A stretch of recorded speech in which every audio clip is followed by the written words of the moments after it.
Pak, selamat siang. Selamat siang. Kita itu lumayan sering ya Pak menyoroti tentang prank banner ini nih, gambar-gambar ini ya Pak. Nah, ternyata dari teman-teman medsos itu banyak yang ingin tahu lebih dalam tentang ketiga poin ini gitu Pak. Bisa dijelaskan lebih dalam apa sih Pak ketiga poin ini tuh, menjelaskan tentang apa gitu? Gitu. Ini dasar tentang gerakan Yayasan Odesa Indonesia.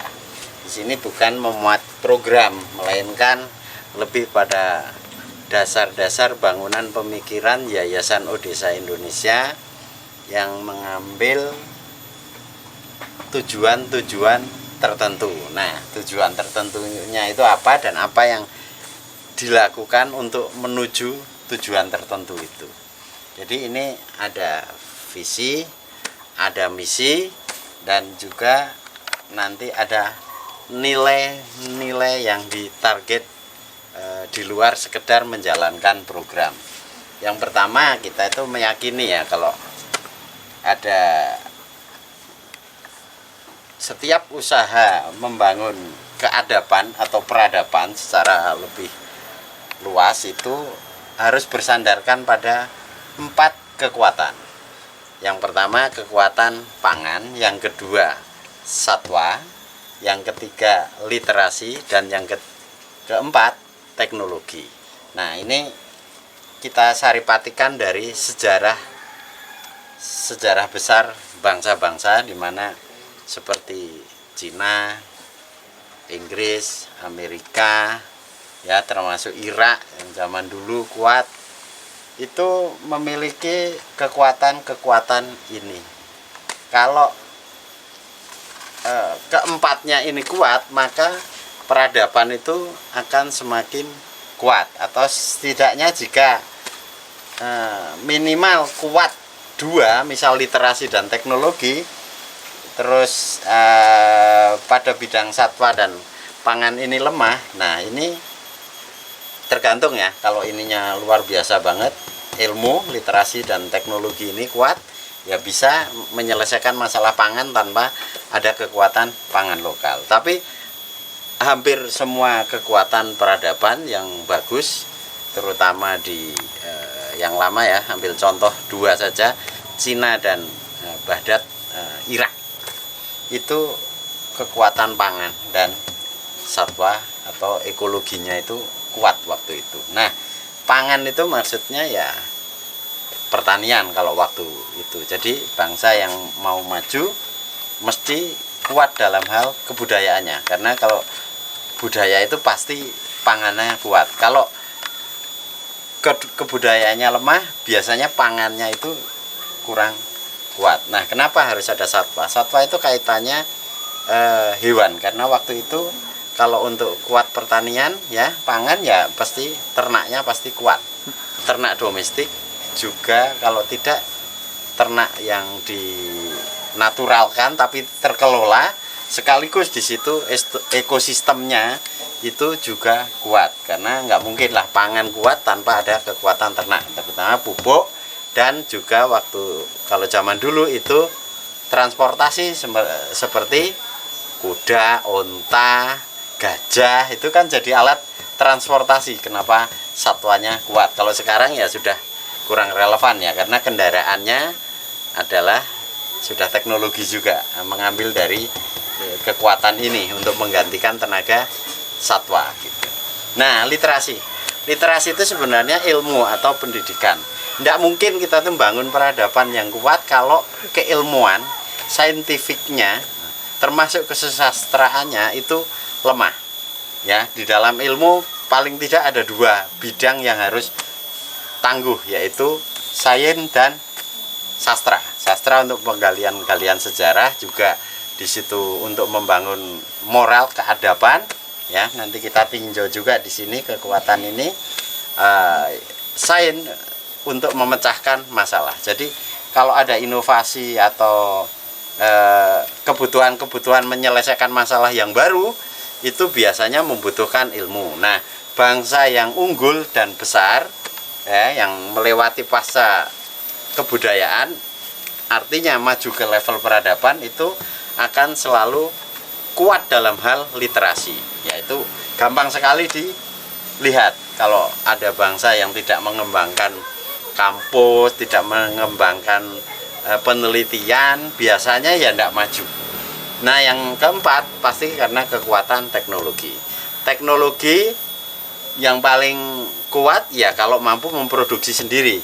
Tapi kalau tidak, setidaknya dia bisa rutin mengadopsi teknologi-teknologi yang sifatnya kegunaannya untuk publik itu cepat atau cepat dan tepat untuk mengatasi masalah-masalah baik teknologi pertanian, teknologi pangan, termasuk teknologi untuk ekologi dan teknologi untuk pendidikan literasinya.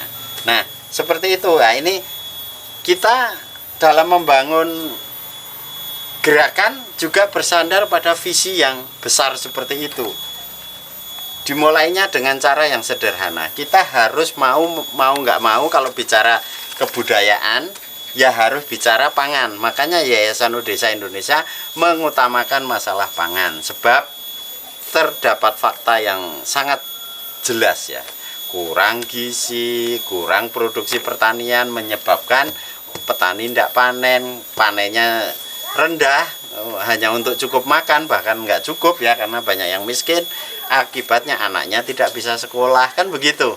Saking miskinnya kemudian tanahnya pun harus dijual. Nah, kekuatan pangan tidak boleh ditinggalkan dalam hal pemberdayaan rakyat miskin.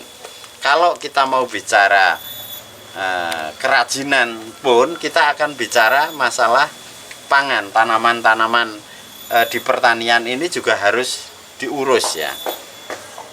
Terus pada satwa kita harus perkuat. Kalau Yayasan Odesa ya secara praktis karena di sini mengalami krisis ekologi ya, bagaimana satwa itu tumbuh berkembang, mendorong petani memiliki ternak supaya hemat dalam pupuk, itu wajib. Makanya harus punya ternak, entah ayam, entah domba, minimal itu yang paling bagus. Bahkan sekarang harus ada di Sekup RT itu masing-masing harus punya sapi, karena kita ada kebutuhan untuk memupuk tanaman buah, dan pada masa-masa pembuahan itu kita butuh pupuk dari sapi. Nah, itu juga harus dipikirkan.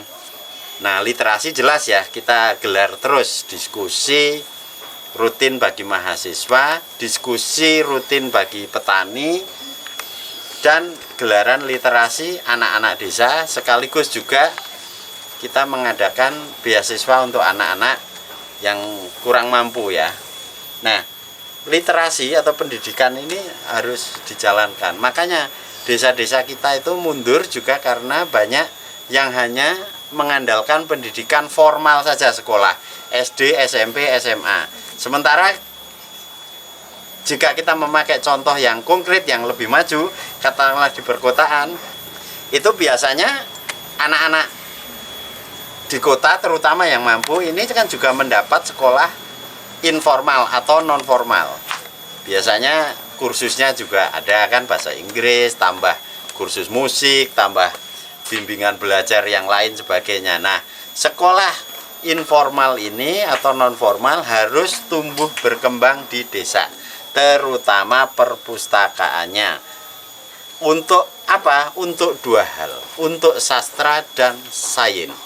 Jadi logika-logika mistika yang banyak menghambat kemajuan kita harus dikurangi, diganti dengan cara berpikir yang objektif, rasional, tercerahkan. Nah, tanpa harus melupakan kearifan-kearifan lokal ya, pemikiran-pemikiran praktis yang sudah bijaksana yang ada di lokal juga harus digunakan.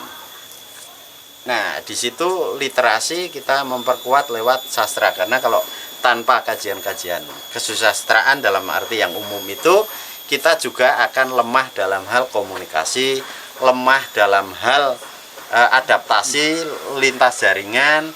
Kalau kita juga tidak bagus dalam mengusahakan anak-anak desa berbahasa internasional, beberapa bahasa, juga nanti mereka akan tertinggal. Apalagi sekarang platform teknologi yang digunakan ini membutuhkan bahasa-bahasa yang beragam, ya minimal bahasa Inggris lah. Itu harus diperkuat. Nah, itu cara praktis kita menuju ke arah peradaban. Jadi ini 4 hal ini komponennya. Kalau sekali lagi ya, kalau kita ingin maju mencapai derajat masyarakat yang lebih sehat, lebih cerdas, lebih berbudaya, dan menuju ke bangunan peradaban, keempatnya harus kuat. Dan ini juga bisa diterapkan di dalam domain oikos atau rumah tangga. Ya, keluarga yang bagus itu ya memiliki sumber pangan yang baik.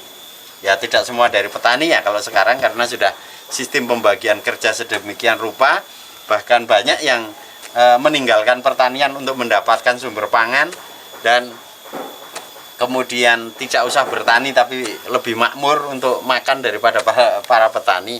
Tapi cobalah kita berpikir yang lebih visioner, karena pangan ini juga menyehatkan, bukan hanya menyehatkan perut. Tapi kalau kita senang berkebun, itu ada aktivitas, kan banyak orang-orang kota itu mengalami kelebihan berat badan, kurang hiburan, sementara ngebun atau sawah, meladang itu kan juga bagian yang menghibur. Nah, ini bisa dibuktikan ya dengan banyaknya orang kalau sudah punya duit, dia meninggalkan pertanian, meninggalkan sawah ladang milik orang tuanya, kemudian bekerja di kota menjadi makmur. Nanti kalau piknik kemana? Ke sawah kan, mancing, nyari keong, ke kali lagi. Nah, kenapa kita tidak menyusun kekuatan rumah tangga kita yang juga bisa bersandar untuk mengurus ini pangan, termasuk ekologinya ya, satwa punya ternak kecil seperti itu ya, diurus, limbah-limbah makanannya juga akan bermanfaat. Terus yang jelas keluarga juga harus kuat di dalam literasi. Ini tidak ada ceritanya orang yang sejahtera dan bahagia, bukan kaya ya, ini jika dia mengabaikan ilmu pengetahuan atau literasi. Kalaupun dia kaya tapi rendah ilmu pengetahuan, biasanya dia susah bahagia juga, karena tidak bisa memaknai hidup, dan biasanya hanya banyak materi, bahkan bisa gampang bangkrut karena tidak memiliki visi kehidupan yang jelas. Karena itu di level rumah tangga juga harus diperkuat ilmu pengetahuannya. Setiap rumah tangga jangan sampai berhenti belajar. Itu inti sari daripada cara kita membangun peradaban. Nah, teknologi juga digunakan. Tentu saja kalau untuk level rumah tangga ya secukupnya lah, untuk sesuai kebutuhannya. Kalau sudah rumah tangganya jadi home industry, ya laptopnya jangan yang RAM-nya terlalu rendah lah, karena nanti repot. Ponselnya juga yang bagus, yang cukup, bukan yang mewah ya, bukan yang mahal, tapi yang mencukupi untuk kebutuhan-kebutuhan kegiatan ekonomi dan juga untuk ilmu pengetahuan. Tapi saya kira sekarang kalau sekedar untuk literasi rumah tangga yang di perkotaan, ini saya bicara yang perkotaan yang kita sering ketemu, hampir sudah tidak terlalu problem.